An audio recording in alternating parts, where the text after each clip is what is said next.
नमस्कार बच्चों, आज हम जो है कुछ कंसंट्रेशन टर्म्स के बारे में स्टडी करते हैं। कुछ कंसंट्रेशन टर्म हम जो है पिछली वीडियो में कर चुके हैं। चलिए स्टार्ट करते हैं। Mole fraction. मोल फ्रैक्शन को आप जो है x के द्वारा डिनोट कर सकते हो। तो x इज इक्वल टू यानी कि मोल फ्रैक्शन किसी भी कंपोनेंट का अगर हमने निकालना है तो किसके बराबर होता है, यानी कि एक प्रकार की ये रेशो होती है। रेशो किसकी रेशो होती है? Number of mole of that component divided by number of moles of the solution. कोई भी सॉल्यूशन है उसके बहुत सारे कंपोनेंट्स हो सकते हैं। मान लेते हैं हमारे पास जो है जो सॉल्यूशन उसके दो कंपोनेंट हैं, एक सोल्यूट है और एक क्या है, सोलवेंट है। ठीक है। अब जो सोल्यूट है उसके जो मोल फ्रैक्शन है वो हम रिप्रेजेंट कर सकते हैं x2 से, और जो सोलवेंट है उसके मोल फ्रैक्शन हम रिप्रेजेंट कर सकते हैं x1 से। तो जो हमारे पास mole fraction of the solvent है उसको आप कैसे निकाल सकते हो भाई? सोलवेंट के नंबर ऑफ मोल, सोलवेंट के नंबर ऑफ मोल मान लेते हैं n1, और जो सोल्यूट है उसके मोल फ्रैक्शन मान लेते हैं n2। तो यहाँ पर जो मोल फ्रैक्शन हम निकाल सकते हैं सोलवेंट का, वो कैसे निकालोगे? Number of mole of the solvent और divided by number of mole of the solution. Solution के जो नंबर ऑफ मोल हैं सोलवेंट प्लस में सोल्यूट के, यानी कि n1 प्लस में n2। उसी प्रकार से आप निकाल सकते हो मोल फ्रैक्शन ऑफ द सोल्यूट। तो मोल फ्रैक्शन अगर आपने निकालना है सोल्यूट का, किस प्रकार से निकालोगे आप? Number of mole of the solute divided by total number of mole of all the component, जो क्या है n1 प्लस में n2। इस प्रकार से आप क्या निकाल सकते हो? मोल फ्रैक्शन ऑफ द सोल्यूट। एक बात और आपको जो है ध्यान देनी है कि जो सम होता है मोल फ्रैक्शंस का वो हमेशा यूनिटी के बराबर होता है, यानी कि x1 प्लस में x2 ऑलवेज इक्वल टू 1। तो ये आपको जो है याद रखना है। इसके अंदर अगर x1 गिवन है तो x2 आप निकाल सकते हो, x2 गिवन है तो आप x1 निकाल सकते हो। फिर हम बात करते हैं मास फ्रैक्शन की। मास फ्रैक्शन, मास फ्रैक्शन किसी भी कंपोनेंट का जो मास फ्रैक्शन निकालना है, मान लेते हैं कोई सॉल्यूशन है उसमें दो कंपोनेंट हैं, कंपोनेंट ए और कंपोनेंट बी। मान लेते हैं जो कंपोनेंट ए है उसका मास डब्ल्यू है, जो कंपोनेंट बी है उसका मास डब्ल्यू बी है। तो कोई भी जो कंपोनेंट है उसका मास फ्रैक्शन हम कैसे निकाल सकते हैं, यानी कि mass of one of the component per unit mass of the solution. तो आप निकाल सकते हो मास फ्रैक्शन ऑफ कंपोनेंट ए, तो कैसे निकालोगे? Mass of that component divided by mass of the solution. ठीक है।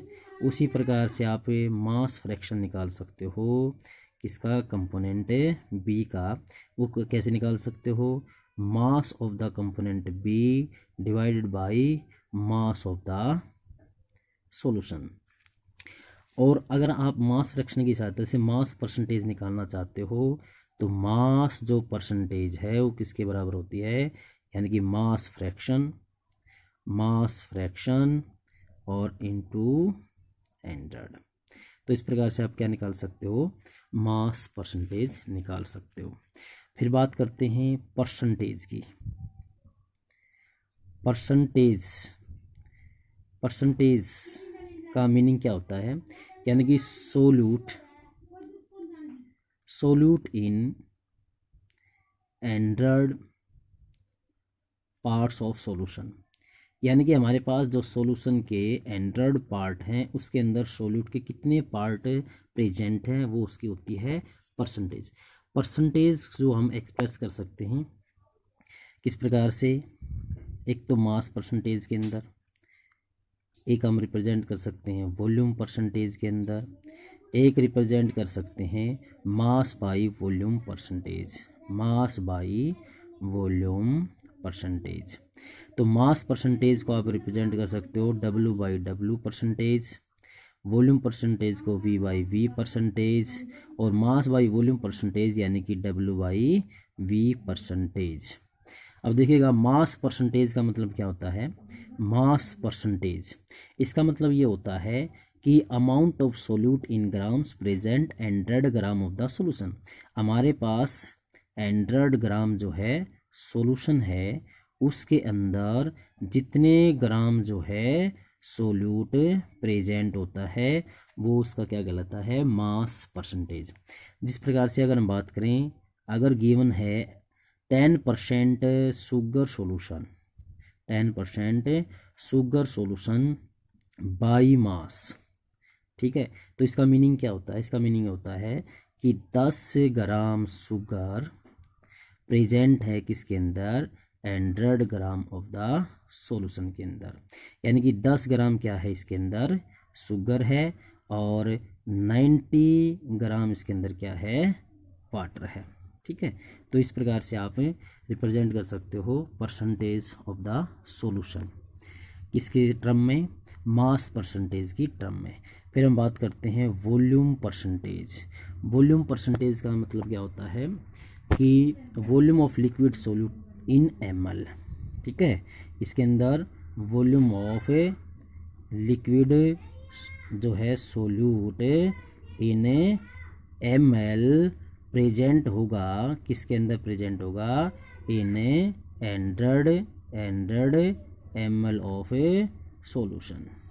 यानी कि हमारे पास जो सॉल्यूशन है उसका वॉल्यूम कितना है? 100 ml है, और उसके अंदर सोल्यूट के कितने ml प्रेजेंट हैं वो होता है परसेंटेज बाय वॉल्यूम या वॉल्यूम परसेंटेज। जिस प्रकार से अगर हम बात करें, गिवन है 10% solution of acetone, solution of acetone in water by volume. इसका मतलब ये होता है कि 10 ml क्या है? एसीटोन है, किसके अंदर प्रेजेंट है? 100 ml ऑफ सॉल्यूशन के अंदर। फिर हम बात करते हैं मास बाई वॉल्यूम परसेंटेज की, यानी कि W/V परसेंटेज। इसका मतलब ये होता है कि मास of the solute in gram, mass of the solute in gram present होगा किसके अंदर? 100 ml ऑफ द सॉल्यूशन। जैसे अगर हम बात करें कि हमारे पास जो है 10% शुगर सॉल्यूशन है, 10% शुगर सॉल्यूशन है बाई मास एंड वॉल्यूम के अंदर। इसका मतलब ये है कि 10 ग्राम शुगर प्रेजेंट है 100 ml ऑफ सॉल्यूशन के अंदर, ठीक है। नेक्स्ट हमारे पास जो कंसंट्रेशन टर्म है वो है पार्ट्स पर मिलियन, ppm, पार्ट्स पर मिलियन। ये जो हमारे पास कंसंट्रेशन टर्म है इसका यूज़ करते हैं हम जब हमारे पास जो सॉल्यूशन है वो लेस एंड लेस कंसंट्रेटेड है, यानी कि एक प्रकार से वेरी डाइल्यूट सॉल्यूशन है। उस केस में उसकी कंसंट्रेशन को हम एक्सप्रेस करते हैं ppm, पार्ट्स पर मिलियन। इसका मतलब ये होता है कि मास of the solute present in 1 million parts bye mass of the solution. तो ppm किसी भी कंपोनेंट का अगर निकालना है, ppm मान लेते हैं ए कंपोनेंट का, वो आप कैसे निकाल सकते हो? Mass of component A divided by mass of solution into 10⁻⁶। तो इस प्रकार से आप क्या निकाल सकते हो? ppm यानी कि पार्ट्स पर मिलियन। तो ये हमारे पास जो है कुछ कंसंट्रेशन टर्म्स थी जो हम यूज़ करते हैं किसके लिए? किसी भी सॉल्यूशन की कंसंट्रेशन को व्यक्त करने के लिए।